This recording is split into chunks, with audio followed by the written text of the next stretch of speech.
What's happening, folks? I'm Andy, ElectricGeek, and today it's just a really quick unboxing video of John Wick Chapter 4, the HMV First Edition version. So there was a lot of choice when it came to picking up John Wick Chapter 4 on 4K. There was loads of different steelbooks, different versions of it. A lenticular, as I say, a collector's box set, a couple of steelbooks. But I decided to go for this one. This was $34.99 and I picked it up today after having pre-ordered it from HMV in Ayr. That's my local HMV. Absolutely loved this film, seen it in the cinema. Definitely the best John Wick film, I think. I really liked the first one. I enjoyed the second and third ones also, but I feel like the fourth just got everything together. You know, the spectacle, the set pieces, the narrative, the characters, just everything was firing. It was just really, really good, and I can't wait to watch it again in 4K. So that I can get into it in 4K and watch it tonight, let's get this unboxed and see what this collector's edition has to offer. So as you can see, I've not even actually taken the cellophane off it yet. I've been sitting patiently. I picked it up at 9:30 this morning as soon as HMV in Ayr opened, and I've been sitting waiting to unbox it before I could watch it tonight. So yeah, it's a HMV exclusive, as I kind of mentioned, and it's a first edition. Now I think initially HMV did Sign Edition, and I noticed they've kind of replaced it with First Edition, and I think they're bringing back Sign Edition as well as the First Edition. Sign Edition being a bit of a step up, so I think that's going to be like their kind of exclusive steelbooks and kind of more expensive collector's sets. But only time will tell. Certainly the new Bruce Lee one, Enter the Dragon, it's a Sign Edition as opposed to a First Edition, I've noticed. But anyway, I digress. So yeah, let's get in about it.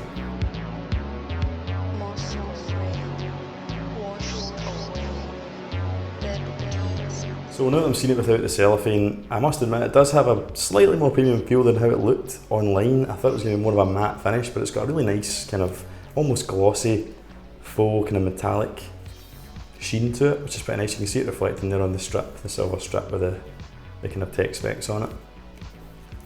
Yeah, I mean, it's nothing too fancy. It's not a steelbook or anything. It's obviously going to be thicker than a typical Blu-ray in your collection. It is a flimsy, I think they call it a slip box on the description online.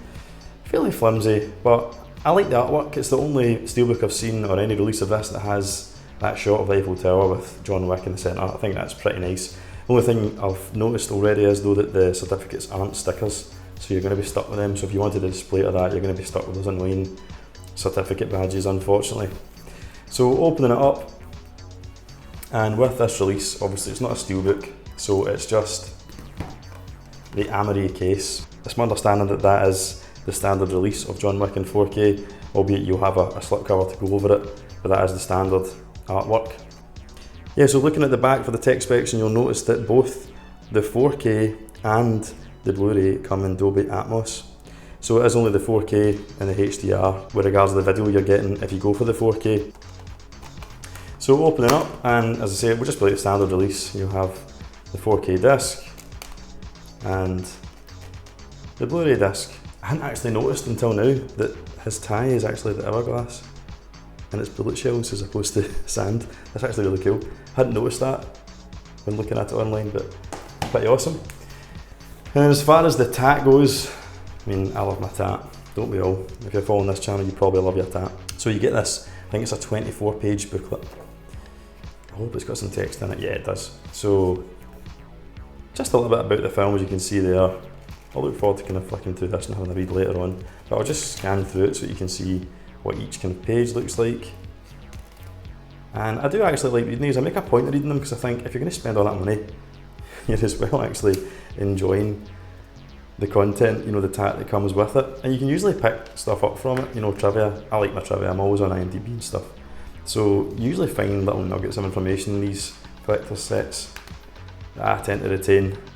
Can't remember anything else useful in life, but I remember stupid bits of film trivia. I'm pleased that it's got some text in it because there's nothing worse than when you get these booklets and it's just photos from the film. You're like, and they're not even behind the scenes of that, they're just images from the movie. I think that's a bit of a waste. But that's not the case here. So yeah, I'm looking forward to having a wee read through that. Pretty decent. So that's your booklet that comes with it. And then you have these, I think it's 12 poster cards. So we'll take this little band off, try not to give myself a paper cut. So there you go, there's your 12 cards. Fairly decent quality, nice kind of postcard finish. Oh, that's smart. That'd be a really cool poster actually. Might look into that, that'd be awesome to have in your room. So this image here was used for Amazon's release, their exclusive lenticular release, which I believe came with a exclusive extra disc of content as well. I'm yet to see any videos on that. I don't actually know what that bonus content is, but yeah, it's a really cool image. So I'm glad that I've actually got it here, at least in art card form. I like the kind of neon aesthetic of that one. John Wick with these nunchucks. Yeah, these are really, really cool. These would make a nice montage if we were to put them all in a frame. I'm thinking about doing that. I'm actually thinking about making a glass top for my unit that has all my kind of tech on, and using cards from my collection to kind of make a kind of orgy, if you like, of movie posters and kind of tie memorabilia. So I might do that with these. That's really cool. I like that. Oh, that's awesome as well. I don't know what one's my favourite. They're all really cool. So this artwork here, much like that last one, the kind of white and red one, this, if you're not already aware, is the image used for the HMV exclusive steelbook. So again, cool to have that image at least. And that's us back to the beginning. So that's our 12 art cards, really nice. So nothing like overly special, but I just wanted something that was over and above the standard release. My only complaint is that the box itself is a little bit flimsy. I've got a couple of these kind of HMV boxes. I think for $34.99 they kind of gave you the rigid box as opposed to the cardboard one, just to help protect the stuff in it, and it might look a bit nicer when it's on display if there's a bit more weight to it, you know. But the actual artwork and design of it, I'm happy with.